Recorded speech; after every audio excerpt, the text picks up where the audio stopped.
J'ai effectué un séjour de quelques mois dans l'équipe du docteur Sonia Ancoli Israël, qui est de l'Université de Californie à San Diego l'an dernier.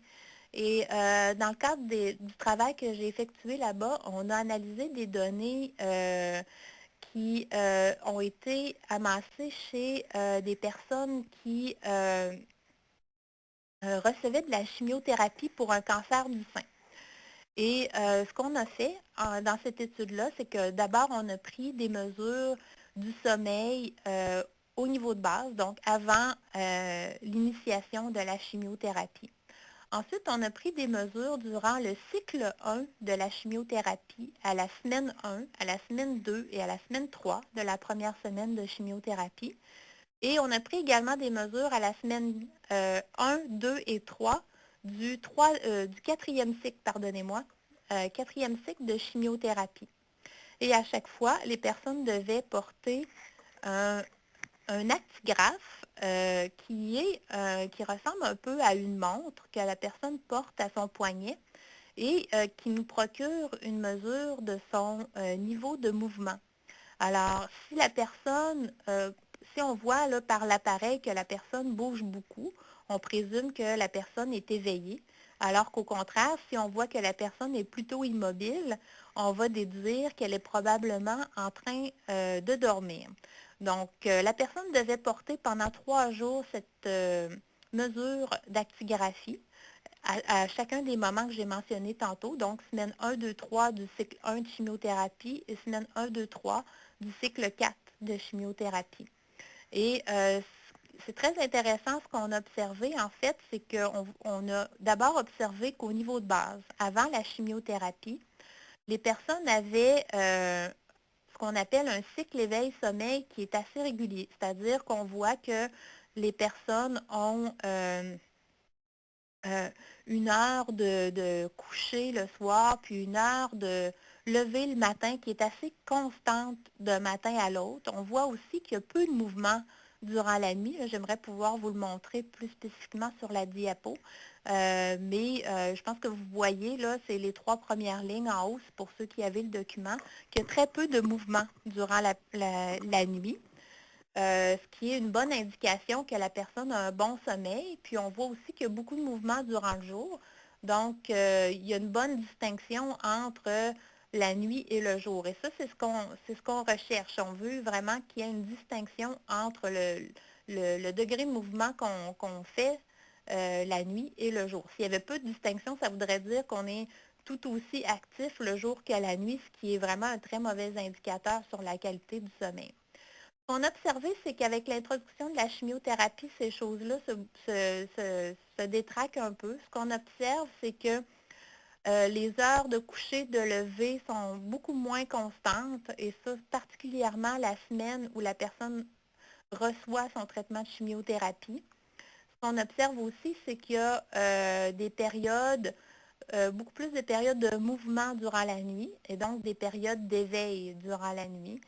Et on voit aussi qu'il y a plus de périodes de repos durant le jour. Donc, évidemment, on sait que les personnes qui reçoivent de la chimiothérapie vont avoir tendance à, par exemple, à faire plus de siestes durant le jour pour récupérer, par exemple, des traitements de chimiothérapie, ce qui semble avoir qui est une attitude qui est probablement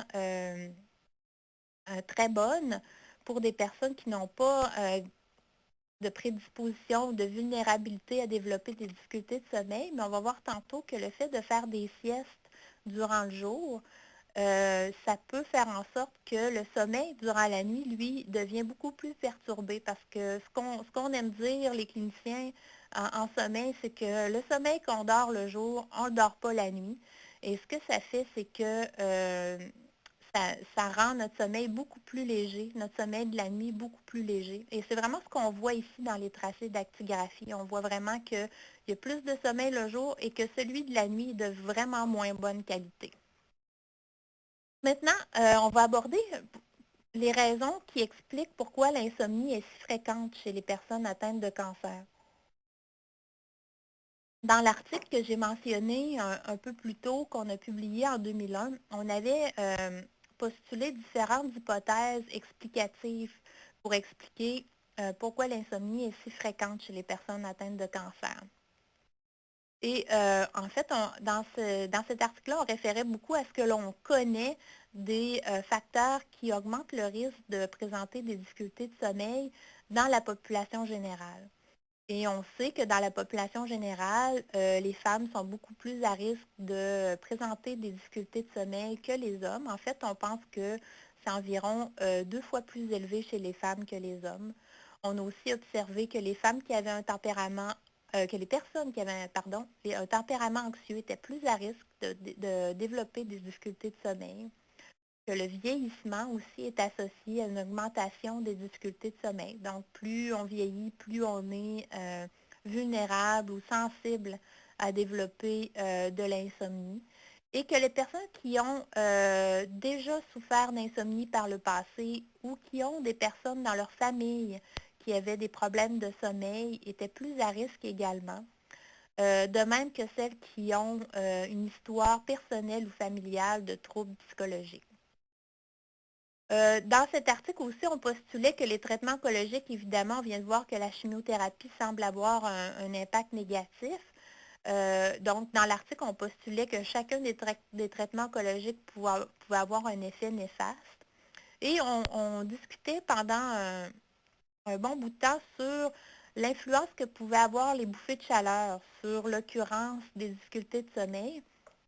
Parce que bien qu'on avait peu d'indications précises à ce moment-là dans la littérature, spécifiquement chez les personnes atteintes de cancer, on savait que dans la population générale, les bouffées de chaleur associées au développement de la ménopause, c'était un facteur qui pouvait précipiter des difficultés de sommeil là, chez la femme ménopausée. Et c'est une question qu'on étudie dans mon laboratoire de recherche et je ne vous présenterai pas les données aujourd'hui parce que je veux vraiment plus passer de temps sur les stratégies d'intervention, mais ce qu'on observe dans les données de mon laboratoire, c'est que oui, les bouffées de chaleur sont vraiment associées à des perturbations du sommeil. On a fait quelques études là, qui montraient que à l'aide de mesures objectives de sommeil et de bouffées de chaleur, que dans la période qui entoure les bouffées de chaleur, les personnes sont beaucoup plus susceptibles d'avoir des éveils, d'avoir des changements de stade de sommeil vers un sommeil plus léger. On a observé aussi que les femmes qui avaient des bouffées de chaleur avaient beaucoup plus de difficultés de sommeil que celles qui n'en avaient pas. Donc ça semble être un facteur vraiment important dans le contexte du cancer parce que l'on sait que les bouffées de chaleur vont être précipitées par au moins 2 traitements oncologiques, c'est-à-dire la chimiothérapie qui va induire une ménopause prématurée chez celles qui n'étaient pas ménopausées avant le traitement du cancer ou qui vont entraîner une aggravation des symptômes ménopausiques. L'hormonothérapie également, qui est associée à une aggravation des symptômes ménopausiques, dont les bouffées de chaleur. Et puis également, bien entendu, la chirurgie, qui peut également induire une ménopause prématurée, là, particulièrement chez les personnes qui ont un cancer gynécologique. Et on avait postulé aussi que l'hospitalisation pouvait jouer un rôle. Donc ça, c'était les hypothèses qu'on avait élaborées en 2001. Et depuis ce temps, on a étudié cette question-là dans nos travaux de recherche et en particulier là, dans la grosse étude que je vous ai présentée tantôt chez près de 1000 personnes traitées pour un cancer. Et beaucoup de nos hypothèses ont été confirmées dans cette étude-là, soit que le genre féminin est associé à une prévalence plus élevée de difficultés de sommeil, les antécédents familiaux de difficultés de sommeil et le fait d'avoir un tempérament anxieux, donc d'avoir tendance à s'inquiéter un peu de tout et de rien. Ça c'est des facteurs qu'on appelle des facteurs prédisposants et donc des facteurs qui ne causent pas l'insomnie comme telle, mais qui augmentent notre vulnérabilité à souffrir de difficultés de sommeil à un moment donné dans notre vie. Donc, ces facteurs-là tout seuls ne causent pas l'insomnie. C'est vraiment plus comme un terreau fertile qui va faire en sorte que si ensuite il y a des événements stressants qui se produisent, bien, les difficultés de sommeil vont être beaucoup plus susceptibles de se produire. Donc, j'en viens à ce qu'on appelle des facteurs précipitants et souvent, ce sont des stresseurs. Donc, tantôt, je parlais d'événements stressants dans l'étude, ce qu'on a démontré, c'est que la chirurgie, tous les traitements adjuvants, que ce soit la radiothérapie, la chimiothérapie, l'hormonothérapie, étaient tous associés à une augmentation du risque de présenter des problèmes de sommeil. Les symptômes physiques, donc les effets secondaires des traitements aussi, semblent être associés à une augmentation du risque de développer des problèmes de sommeil. Une augmentation des symptômes anxieux et dépressifs également, une augmentation de la fatigue